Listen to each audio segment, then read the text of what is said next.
Okay. So we are now in Theories of History class. So last time we have talked about historical research, history, and some comments now of those philosophers and historians. So let's start with the theory, what we call fatalist view of history. So first one class is the cyclical view of history, no?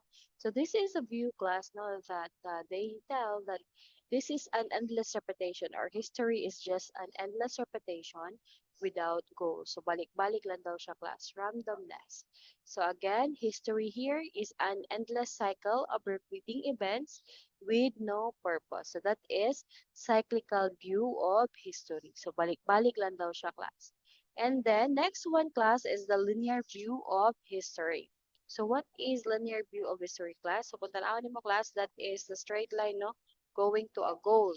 So here class, ang yahang pagtanaw or panglantaw sa history class is a progressive event. So from simple things going to progressive. So just like the inventions, no? So, kung tanawin niyo yung class, the invention, so we have the, di ba sa una, telegraph, tapos niya, abot na ang, um, abot na ang ano, no, telephone, and then naabot na gid ang mga SMS. So, we have the smartphones, okay? So, as you can see, here, ma-prove yun na to nga tinuod ang linear view of history because the events, the differentiated events in the world is progressing, okay? Towards a certain goal. So, di ba, ato yung gusto no, to have a good life, na mas easy siya, convenient life, sinana ato ang goal. So, that's why no, na-invento ang differentiated things because gusto ta og convenience. So, what do you think no of the two views? What do you think, class? So, asa ang mas mas sayahay or mas tinuod sa ilahan duha, the cyclical view of history or the linear view of history? So, a lot of us class will say that it is really the linear view of history. But mingon po sila na but still the cyclical view of history kuha po siya class tinuod. Yan nagapanghitabo. Okay? Lalo na sa fashion, sa calamities, sa daghan jud mga butang nga balik-balik lang. Next class is the Great God View of History. So kani siya nga view sa history class, iyahang ginaano nga everything happens for a reason and God allows it. Okay? So kung mo siya i-compare class sa linear view of history, a linear view, naga-progress daw ta, no? For example, from a telegraph to a packet bell to our SMS now, we have now Sun, Smart Globe, and then add na po ang dito, no? So as you can see. Pero, sa ano class, sa Great God View of History, compared to the linear view of history class, kani daw siya tanan class, the telegraph was allowed by God to happen, to be invented. The pocket ball was allowed by God to be invented, no? SMS, Sun, Smart Globe, i-allowed na siya class because of the providence of our God. Okay? So, na siya class. That is the great God of history. So, next class is the great man theory. So, diri class, ang iyahang panglantaw na po diri is history, no, will be inherit, no? Ubaga class, ang tungod kay great man ka, na kay skill, na kay leadership skills, naka-heroic skills, you will form part of the history. So that is the great man theory. So that's why leadership daw is inherent, not learned. And then leaders come forth when they are needed most, no? In times of crisis, war.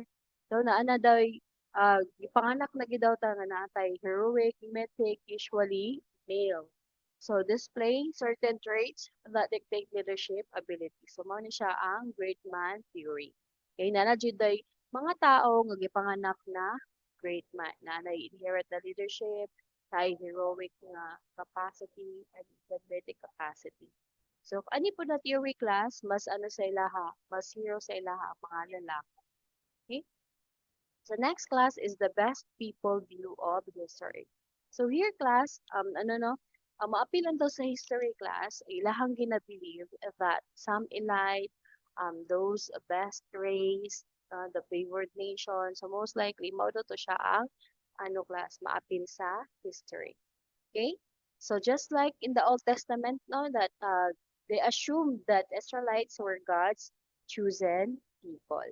So that's why um, they are included in the history. That is the idea of the best people, no? The best people view of history.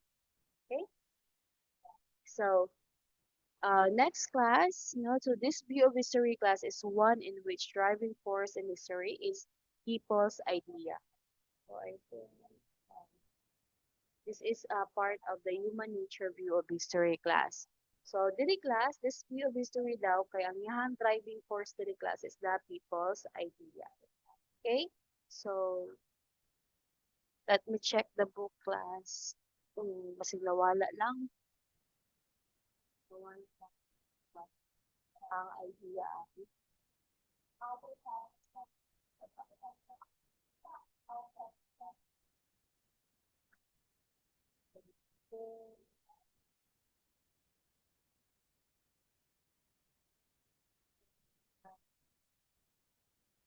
This one class, nawala ang upper side class. This is the ideas or the great mind of history. Okay, again, this is the ideas or the great mind view of history. So, dili class, those the people who is good in reasoning, no, is the one that governs the world. Okay, so reason governs the world. So that is what Greek Anaxagoras said. So this is the great mind view. So katong may mga class, maayo nga panghuna-una, maayo nga reasoning, those will form part of the history. Sila dito mismo or sila ang mas capacity to enter the history. Okay? So next class is the human nature view of history. So dili naman class, it is believed that history in the last analysis has been determined by the qualities of human nature. So kung saan kakayanan, kung saan nature ng humans, good ba or bad, so that is part of the history. Okay? So human nature class, like nature itself, is regarded as rigid and unchanging from one generation to another. So nakafocus ni siya nga kuan class na analysis doon sa human nature. Nature ba sa tao nga mahimo siyang maayo or mahimo siyang dili maayo? So ina na siya class. So here class, the historian's task here class is to demonstrate what these invariant traits of the human constitution and the character will. So di ba lahi-lahi ang ato ang pinapangita nga human nature when it comes to sa tong time na nangangaso pa ta, atong time na nagatanom na ta, nahimo na tang farmers until to this new age. Okay? So next class is the economic view of history. So kani naman siya class, ang economic view class, so nagalantaw siya sa economic factors, okay, of the most determinant of history. So just like sa economic factors sa US, sa economic factors sa Philippines, differentiated na mga lugar. So as you can see class, um, because of the war that happens in the past few age. So kita nimo class na katong mga prisoners of war, they have they have what we call this one, they have mas lower ang ilang economic value. While in the class, in the winners of the war, so they have more, mas taas ang ilang economic value. So here class, si Karl Marx nag-ingon is the foremost proponent of this view. He disagreed also class with Hegel by saying that it was not ideas that created material conditions, but rather the reverse daw class. So that's why class. So 'di ba lahi ang ato ang kinaiya daw class when we have all that we need ug lahi po daw ang ato ang kinaiya class we if kanang class in times of scarcity and in times of abundance. Okay? So nakita ba na ninyo class? Na-feel ba na ninyo sa inyong sa inyong life? So ina na siya class. Maybe some of us na maningkamot jud to survive sa times of scarcity, or maybe some of us naa sila jud kasing-kasing to share what they have in times of scarcity. So just like atong time ng COVID class. So this is the economic view of history. So yung ginatanaw ang economic factors nga determinant sa history. So yun ang nahitabo daw ani nga lugar because ang economic pud niya inani. Okay? So now let's go to the gender history. So during sa gender history class, as gender po daw class looks at the past from the perspective of gender. So magdepende po daw ang kuan class kung mga past events, mga circumstances, mga um, happenings, magdepende po daw siya sa pagtanaw, no? Kung sa ang unsa nga gender ang nagtanaw. Is it the LGBTQ+, is it the female, is it the male? No, magdepende siya sa naglantaw. So it considers class in what ways historical events and periodization impact women differently from men. So just like what happened no in the past, 'di ba sa unang panahon, kasi pwede mo eskwela ang babae, hindi pwede mo ano no, mugawa sa babae without ano, companion of man or maybe a head of the family. Sinana siya class. But ang main reason lang daw ato class is most vulnerable daw ang babae o kinahanglan daw siya nga proteksyonan. That's why. So but now, it is ano no, happy to say that we can now work, we can now study, women's can now teach. So inana siya class. So but kung tanaw ni mo class, lahi-lahi ato perspective when it comes to gender. Okay? So sa unang panahon, lahi ang mga na-experience ng mga babae kaysa sa mga babae karon. And then sa unang panahon po class, lahi ang mga experiences ng mga lalaki kaysa sa mga lalaki karon. Okay? So that is the gender history. So according to Joan Kelly class, he questioned you know, whether the notion of Renaissance was relevant to women in a seminal article in 1977. So, ingon siya class, did women have a renaissance? So, tinuod ba gid no? Nga naa ba gid siya ka ng important siya ang mga babae sa unang panahon. So, inana siya class. So, now let's go to modern view of history. Kaya sa unang panahon gid class, tuoy jud kayo ang kahintang no na mga babae. So, for the postmodern view of history class, this is the view class that ano no of nga naga-deeper daw siya class. Ang history daw differs dramatically from that of all other worldviews. So, for example, class, the Christian worldview.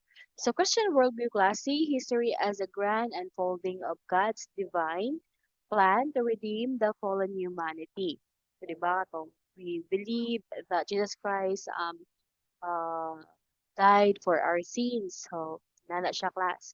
So, the radical postmodernist naman class, on the other hand, kinakita nila, pag makita nila, they sees no ultimate purpose in history. So, unang panahon daw class, wala sila gina-guide na ultimate purpose. What the new age class, ang ato daw pinaka-ultimate purpose is to have a convenient life, no? Nindot na kinabuhi, safety nga kinabuhi na siya class, no? Now, let's go to the other views of history.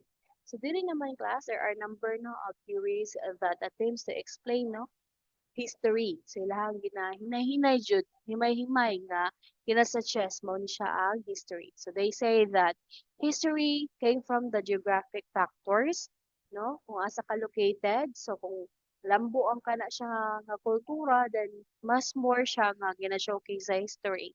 So, inana siya class. And others suggest also class that wars determine history. So, still others suggest that religion, race, climate, so inana siya class, no? So sa other views of history class na naapod tay mga lain-lain nga mga panglantaw when it comes to history. So naade ka ng the best na religion, best na race, best na climate, that's why they are more progressive, inana siya class. So but is other views class. So dili pa man siya exact and then napamatud-an na it is because of the geographic factors. It is because of religion, race, or climate nga makaingon ta nga ang isa ka country have a very nice na history. Okay? So that is the other views of history. Now let's go to chapter 2. So if you do have any question class from chapter 1, please raise hand. Kung nasabtan na class, so please click thumbs up.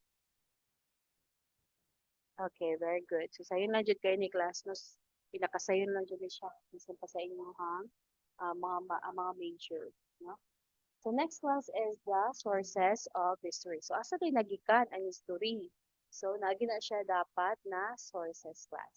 So let us start with the quote of Marcus Tullius Cicero. So he said, class, to be ignorant of what occurred before you were born is to remain always a child. For what is the worth of human life unless it is woven into the life of our ancestors by the records of history?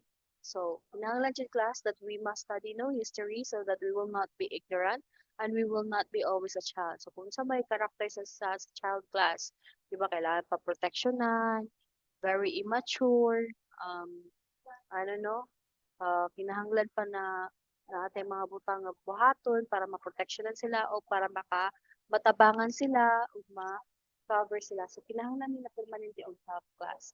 So, that's why we need to study history so that um, we can use it as our shield, as our guiding hand, and even a helping hand, no, to help those in need.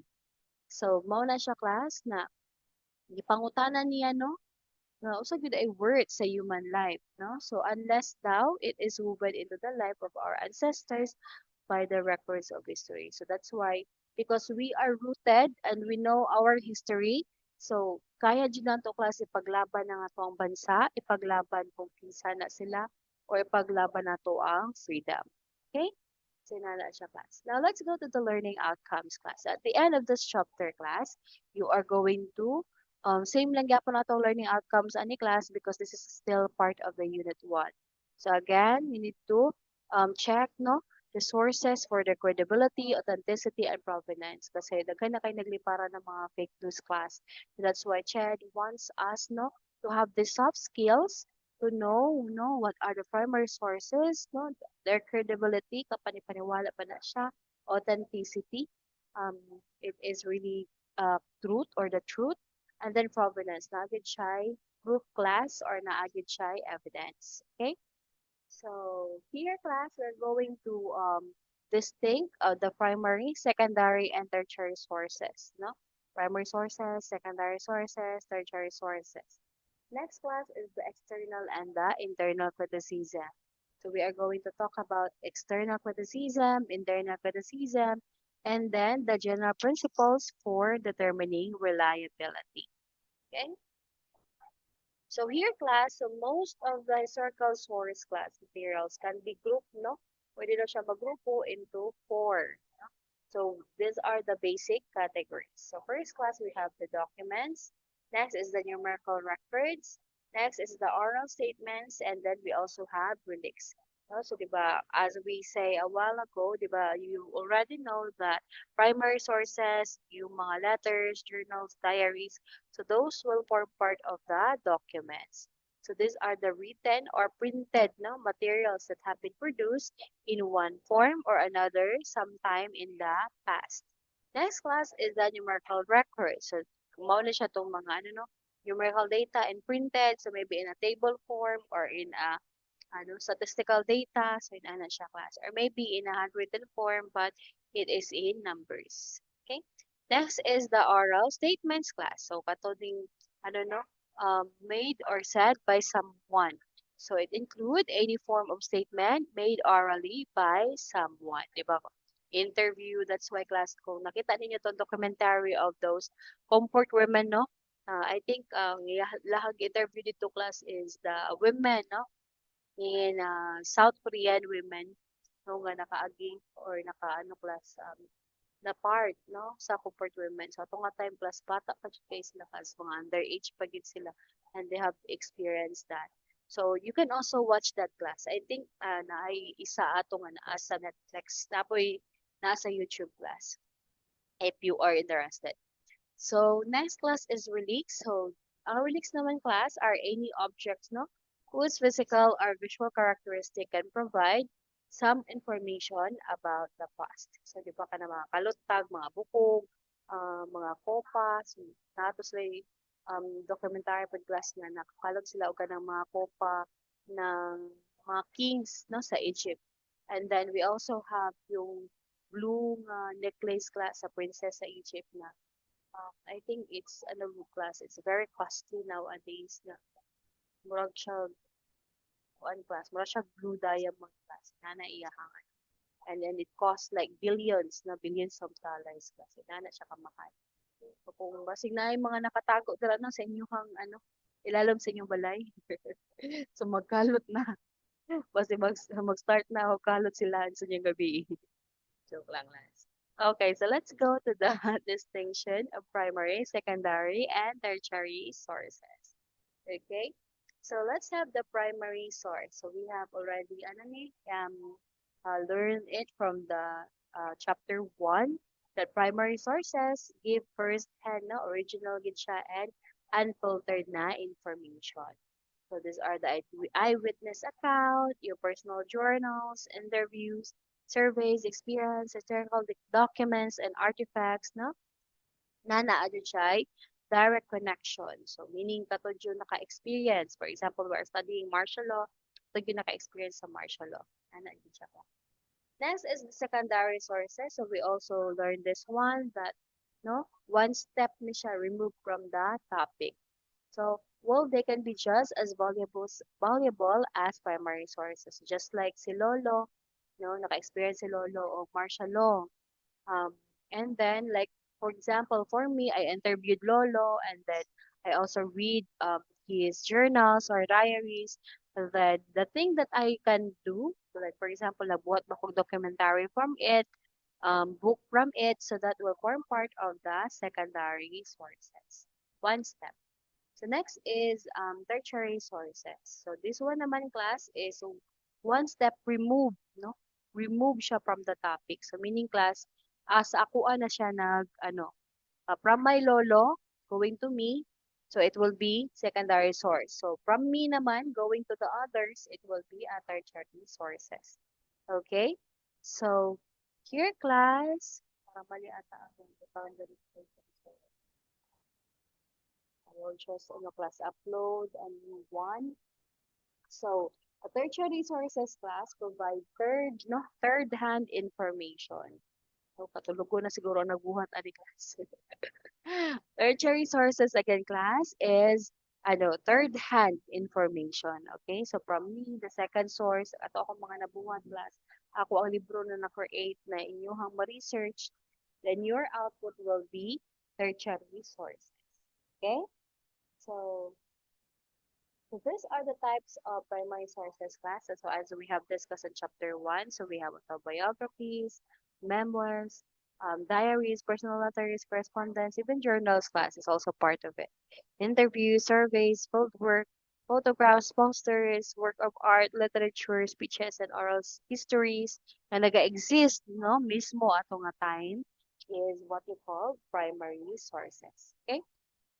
So next one is the types of secondary sources common class. So these are the types of secondary sources. So we have bibliographies, biographical works, periodicals, literature reviews. So those will form part of the secondary sources. So next naman class is the types of tertiary sources. So kani siya class, katunan ni siya mga general references such as dictionaries, encyclopedias, almanacs, and atlases, crowdsources, Wikipedia, YouTube, message boards, and social media sites like Twitter and Facebook. So those types class, and yung mga social media, to ang mga social media class, it's also the tertiary sources. Okay? For example, class, I have a book now from my lolo's experience, My Lolo and the martial law. So, kana siya class, kung mao na siya yung gikuan og base, then you have use it in your YouTube account, in your social media account, then your output will be the tertiary sources. Okay?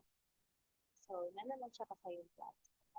Now, let's go to the repositories of primary sources. So, asa nagipambutang ang mga primary sources class?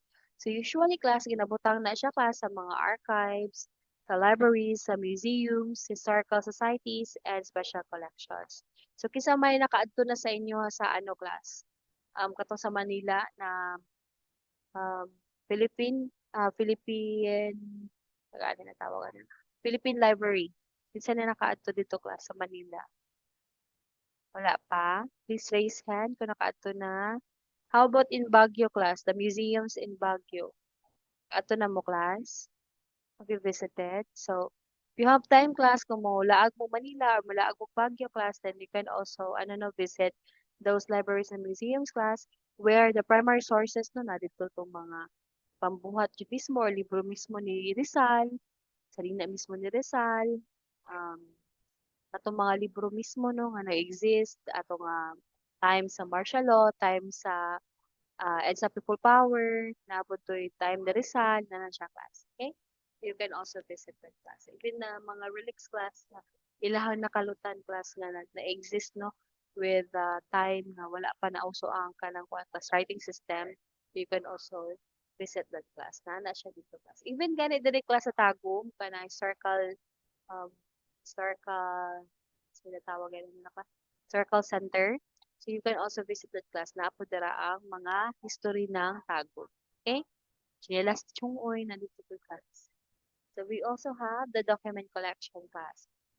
So these are the differentiated collection no how to produce some evidences for the past. So we have here the found documents na produced by organizations. We also have produced by individuals. Also have publications, secondary data, and then the multimedia. And then we also have the researcher generated na mga documents. So mo siya class on how to collect differentiated documents.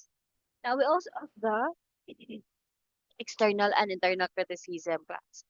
So most likely class kung natin makuha or natin mga evidences na or proof na makuha from the past nga na-exist gyud siya ato nga time class, it will be moagi siya class og internal o external na criticism. So unsa man yung external criticism class? So it refers to authenticity or genuineness of the documents. Also called lower criticism. So baga class sa face value pa lang, kung if you are a historian or an archaeologist, sa face value pa lang, makaingon na ka nga, kani siya, this will form part of the history. Sa dagway pa lang siya class. So, bigger class, lower ang iyahang criticism. While for the internal criticism naman class, so mao na siya himay-himayon na nimo no, to determine if the content is accurate or reliable. So mas higher na iyahang criticism. It also deals na class with more important matter than external form. So munang meaning class iyahag gid siyang i-relate no. So for example, nakakalot na og um diamond ni ni Princess of Egypt. So kato siya class, dili siya sa dagway pa lang mo ingon na yes, necessarily the diamond that the princess is using ato nga past. But in internal criticism class, himay-himay siya class, i-relate siya sa past, habang yung picture nga na-proof nga nagsuot si si princess, and then ano po siya class, napay na mga makuha nato nga mga evidences nito. Iba naman tayo mga dry skin or mga class nga mupilit sa ato mga ginasuot or mupilit sa ato mga ginasuot ng mga jewelry. So kato siya class, it will also form part of the internal criticism. O naman gani ni kanang DNA ni kato siya nga princess. So it will be form part of the internal criticism. So sa dagway lang, ang imong pag-check, it's external criticism. Kung relations na, deep relations na, it will be the internal criticism. Okay? Kailan lang siya kasayon class. Next class is general principles for determining reliability. So, saan po siya, no? Pag-determine kung reliable ba siya or hindi. So, first class is, i-check yun na to siya, himay-himay yung na to siya. Like, for example, if we have gotten a human source, so, sa man ang makaingon ta nga, gikan ato niya. So, ang pinakauna gina class is our fingerprint. Okay?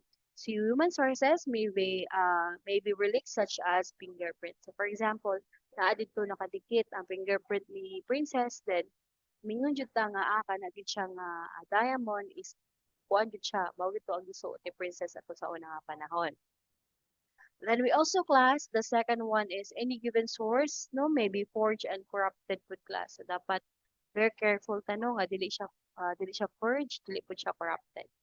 Another thing class is the closer a source is to the event that it purports to describe. So mas closer siya, kung tayo class we are now checking na asa man gyud ang tama ani nga duha ka document. So ang imuhang class another way is it's closer source. Okay? Ang kanin siya is, like for example, event in COVID, na?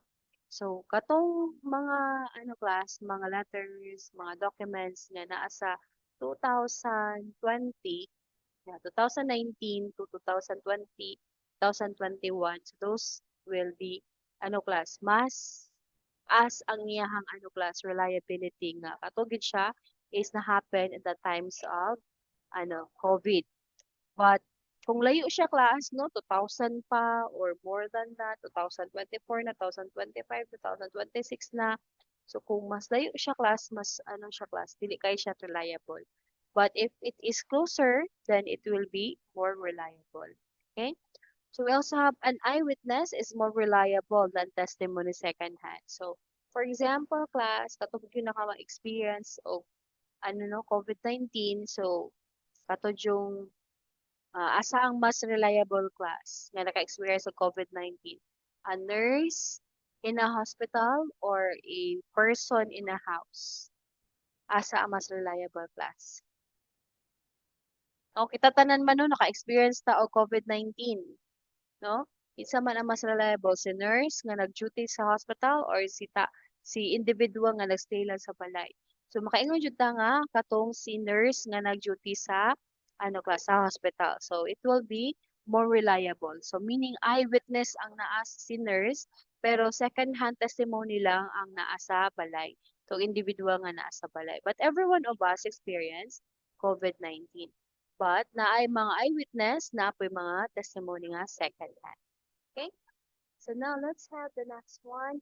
So another class is like a number of independent sources contain the same message. Like for example, class, kani siya nga number of documents is supported by 5 other documents. Then, ang kato isa is wala. So meaning class, ang mas reliable tong independent sources siya class nga natugma po siya with the other documents. Okay? Next class, number 6, the tendency of a source is its motivation for providing some kind of bias. So, kana pong dili po siya dapat class na bias. Like, for example, um, ano siya nga mga document is nag-showcase kit siya kung saan nahitabo atong COVID-19. While the other one just showcase the heroic act of a someone niya. Atong someone pag yun mo, pag ito yung naghatag atong nga document. So, na siya bias. Okay? So, mas nindot gyud tong independent nga sources kay mao to siya ang mag-ingon, no? More na mag sometimes class nga naay tao mo nagka-claim nga siya ang hero, siya ang na mas na nabuhat ato nga time. Pero mas nindot gyud class ko ang documents ang pastoryahon or ang imong buhat ang imong pastoryahon. Hinana siya class. Next class is the tendency no of a source and its motivation for providing some kind of bias mo mananaingsan. Then number 7, if it can be demonstrated that the witness or source has no direct interest. So just like um times sa COVID-19, so katog yung class ng witness or source kay wala siya direct interest. Like for example, if he or she wants to showcase that that certain nurse or that certain individual or that certain doctor is really a hero of the COVID-19. So kato siya nga witness class dapat dili siya direct relative of that certain person or wala gid sila interest or wala gid sila direct nga relationship no para makaingon siya nga showcase niya ang heroic act of that certain individual. Okay? So it should be independent and that certain witness wala siya direct interest ato nga individual. So next class is the contradictory sources. So what if ma'am na that can finish the what if ba? What if no there are contradicting sources. So di ba na dyan ay time plus na mag-contradict si document A nag-contradict kay document B. So saan po siya pagkabalo o asay mas tinuod. So una daw class, if the sources all agree about an event, historians can consider the event proof, no? If for example, isa lang ang nag-prove negatively, tapos 5 or more documents na nag-approve na positively. So that meaning, kuwaon nun dito ni historian na mas bugat ni siya nga ebidensya kaysa sa isa. Then however, The majority does not rule. So napoy sometimes class that majority does not rule, no? Like the circumstances class. So even if most sources relate events in one way, that version will not prevail unless it passes the test of critical textual analysis. Just like ano class, no? Daghan kay class, thousands of people claiming that he raped that certain individual, no? But a certain ano class, a certain document or like video nga ipakita gid dito class, so wala man jud niya gihilabtan. So 1,000 witnesses versus a document class. Sa mas madaog. So diri class, ang mas madaog yun is that certain na um, evidence class nga nag-say nga wala gyud niya gilabtan ang babae. So that is the video. Basin pag 1,000 pa na kabuk or more ang nag-testimony nga iyahan yung gilabtan. So na siya class. So that is the way of evidence. No? Next is number 3. The source whose account can be confirmed by reference to outside authorities. So just like ano no class no, usually magamit ni siya class sa kanang mga government na mga documents. For example, your birth certificate. So naay nag-purge or naay nag-ilad sa imong birth certificate. So naay duha karon ka birth certificate.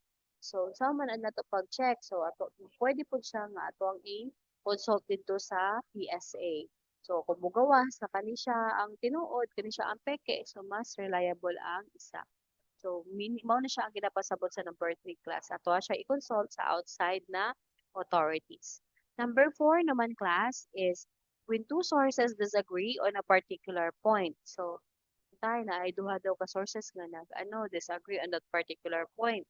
So ang historian daw class will prefer the source with most authority. So for example, asa mas authority ang PSA or ang civil registrar. So mas as authority si PSA class kaysa sa kay civil registrar. So that's why no nga una tayo duha ka birth certificate from the civil registrar, and then it turns out that ang isa dai is peke, ang isa is original, then saan na to siya pagkabalo is that is from the PSA. So, sa PSA, mingon karon mao ni siya ang original, dili ni siya mao ang original. Sinana siya class. Next class is eyewitness also class are in general to be preferred especially in circumstances. Again class, eyewitness gid no. Katod yung nakakita mismo sa panghitabo, dili tong naka-hearsay lang. So just like the COVID-19, kita ta na naka-experience ato class pero ang kadaghanan sa ato is we don't have the eyewitness no na ano kakayanan, but some of us is like the third hand pata. But those eyewitnesses class katong mga doctors, katong mga scientists, katong mga nurse nga nakakita mismo o naka first hand no gunit sa mga COVID victims class. So they are more likely the eyewitnesses, and we are just class the third witnesses class. So dili ta gyud eyewitnesses. Okay? So, if two independent created sources class agree on a matter, the reliability of each is measurably enhanced. So, kung mas daw class, daghan daw document nga nag-agree, meaning mas reliable siya. Then, when two sources disagree naman class, there is no other means of evaluation. Di na kailangan na to evaluate. Mali gid siya, dili gid siya. Tama gid siya nga source nga na disagree sila about ani nga claim. Okay? So, the more is merry. So we also have the eyewitness evidence class. So again, so katong yung na-achieve first hand nga nakakita sa mga panghitabo, those are the eyewitness evidence. We also have the indirect witnesses. So kung sa COVID-19 class, we are pala the indirect witnesses. They experience the COVID-19 tanan, pero dili mismo kita nakakita dito sa hospital na kung naunsa ang mga client, naunsa ang mga pasyente. So, we are the indirect witnesses. Next class is the oral tradition, no? So, panipod ng oral tradition class. Usahay, naagid mga oral tradition class na tinuod or tama. While naapoy kadaghanan, mali, no? So, sa oral tradition naman class, napasa-pasa na, no? It is either sa pagpasa-pasa, tama paghihapon na yung pagkapasa, napoy instances class na napasa-pasa ang mga oral tradition. But,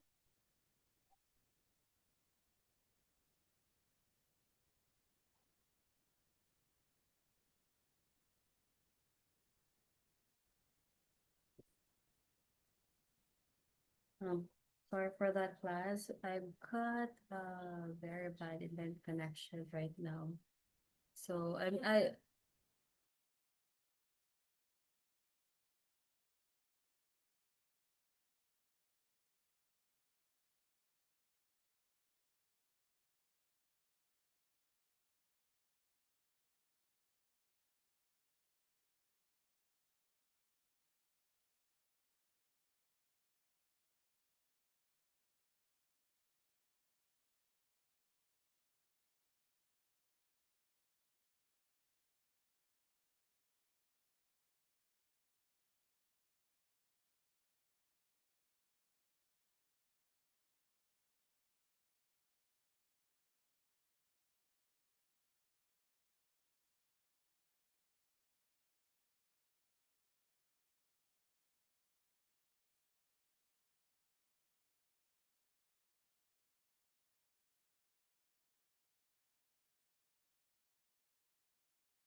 Okay.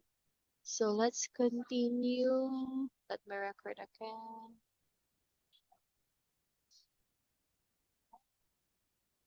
Okay, there you go.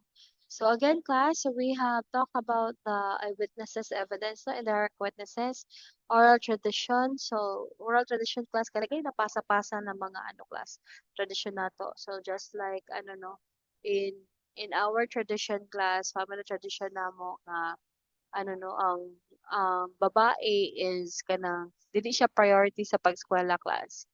But sad to say, no, na naagyon may mga lolas na wala gyud sila naka-eskwela class, nakatungtong sa eskwelahan because of that. But kato siya nga tradition class is a wrong one. So that's why pag abot na sa moa class, sa mga pamilya, wala na nato na mo gi padayon. Okay? So each of us na, so kami class is tulo kabok ang lalaki, tulo pud kabok ang babae. So, that time sa ako unta class no pag-graduate ako kay school class pa. Dangon na unta kay mas priority ang mga kuya. But good thing no, ako adjung gipaglaban na ako ang kuan class na gusto jud ko eskwela. So that's why class na the break to siya nga tradition class. And then ang mga babae gyud pati ako mga manghud ng mga babae classes nakahuman jud sila og eskwela tanan. So inana siya class. So na po yung mga differentiated na mga oral traditions class na mapasa-pasa no from from the old age to the new one. So some of them are kanang ilahad yung ginasunod. Pero na po yung mga old traditions class nga wala na nato ginasunod karon. Okay? So we also have the synthesis class, which is the historical reasoning. So, kumbaga class, ang ato siyang himay-himayon tong naitapos sa past, then ato ang pagamyon is synthesis. Then pagkahuman, dapat na siya historical reasoning. Kumbaga class, na siya rason, nganong nahitabo ni siya nga mga butanga. Then generalization also class of the history. Although no magdepende man gyud na siya class no sa tao kung unsa ang iyang ginapakita nga circle research or kumbaga pagsabot niya with that historical research. So that's why class on differentiated na mga persons class also have a differentiated generalization of the historical research. Pero ang kanindot lang din sa ano class, sa historical research, it goes manggod sa mga ano class, bigatin nga mga historians, philosophers, before ka ma-approve na siya nga historical research. So, here in ano class, the generalization, all research class, all researchers who conduct historical studies should exercise caution this class. So, dapat na andyan siya caution, no? And generalizing from small or non-representative sample. So, just like, ano, no? Kung tanawin niyo mo class, katong documentary class, they just interviewed three individuals who experience to be katong mga comfort women in the past. But that is not the ano no, the truth of the all, no? So, baka kamao lang to ang ilang na-experience as a comfort women ato nga time, pero mas more pa ang na-experience of katong mga nangamatay na or katong na passed away na nga mga comfort women. So it doesn't it is not the totality of the whole, okay? So that is for generalization. That's why now we need to be cautious, no, in generalizing from small or non-representative samples. And again, for the synthesis naman class, once individual pieces of information have been assessed in context, hypothesis can be formed and established by historical reasoning. So just like ano no, arguments class of differentiated na mga historians, no? So sometimes nag-argue na sila class para ang kinsa tong nadaog or na ay best na explanation about that certain event will be form part of the historical reasoning. Okay? So, do you have any questions, class, with chapter 2? No, sayo lang kayo, no? Sayo lang kayo, ma'am, no challenge. Very good. Yeah. Okay, so please click thumbs up kung nasabtan, wala na questions. Okay, sayo na kayo siya, class. So, thank you so much for listening for chapter 1 and 2. Now, let's go to chapter 3. Siya, tagan ta mo og 3 minutes class para mo ginhawa mo inom og tubig, mag CR. So, sa inyo ha mga gusto na buhaton. Sige, 3 minutes lang class and then we'll go back to chapter 3, 4, and 5. So, depende kung sa kaya lang nato class. So, let's be back at 9:18.